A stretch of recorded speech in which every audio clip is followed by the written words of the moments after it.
Assalamualaikum warahmatullahi wabarakatuh. Perkenalkan, nama saya Musdalifah, mahasiswi Hubungan Internasional kelas A tahun 2020.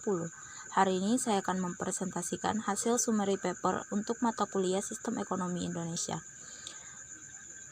Summary saya ini berisi 1 jurnal dan 4 buku dengan judul yang sedikit berbeda satu sama lain, tetapi dengan tema yang sama, yaitu ekonomi. Sebelumnya, saya dan teman-teman saya berterima kasih kepada Bapak Arif selaku pengampu mata kuliah kami, Sistem Ekonomi Indonesia, karena telah memberikan kesempatan kami untuk mempertanggungjawabkan summary kami. Jurnal pertama yaitu dengan judul Advokat dan Hukum Ekonomi Indonesia. Pada intinya, jurnal saya ini menjelaskan tentang advokat atau yang sering disebut penegak hukum yang sangat berperan penting dalam pembangunan ekonomi, yaitu berfungsi sebagai pelayan yang baik bagi pembangunan ekonomi.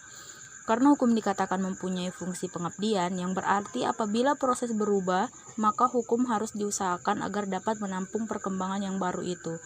Penegak hukum atau penegakan hukum pada prinsipnya semestinya dapat memberikan manfaat atau berguna bagi masyarakat di samping tercapainya keadilan. Buku pertama berjudul Konstitusi Ekonomi. Konstitusi yang juga berarti undang-undang atau konstitusi tertulis merupakan sesuatu yang pasti, terutama dalam organisasi yang berbentuk hukum. Dalam buku ini dijelaskan tujuan konstitusi antara lain keadilan, kepastian, dan kebergunaan. Konstitusi dapat dikatakan sebagai sarana pengendalian terhadap dinamika perubahan ekonomi pasar.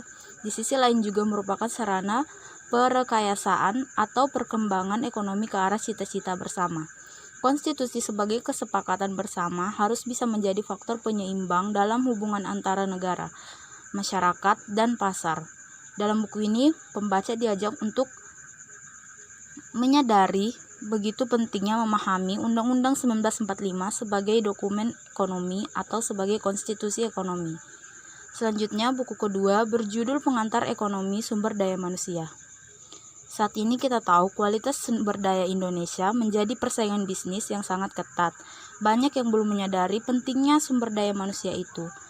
Agar kualitas sumber daya tersebut baik dan tujuan dapat tercapai, maka perlu adanya manajemen yang baik pula. Tentu saja, fungsi sumber daya manusia bagi ekonomi untuk mengeluarkan usaha tiap satuan waktu guna menghasilkan barang dan jasa, baik untuk diri sendiri maupun untuk orang lain.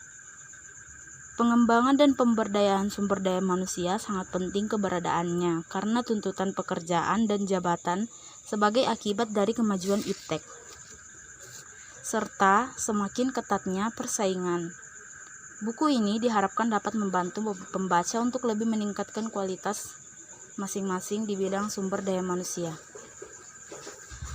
Selanjutnya, buku ketiga berjudul Permasalahan Ekonomi. Dalam buku ini, kita diberitahu tentang begitu pentingnya kebutuhan hidup, tetapi kebutuhan atau keinginan manusia yang selalu berubah dan tidak pernah puas menyebabkan beragam kebutuhan hidup yang diinginkan serta menyebabkan permasalahan ekonomi terhadap diri sendiri.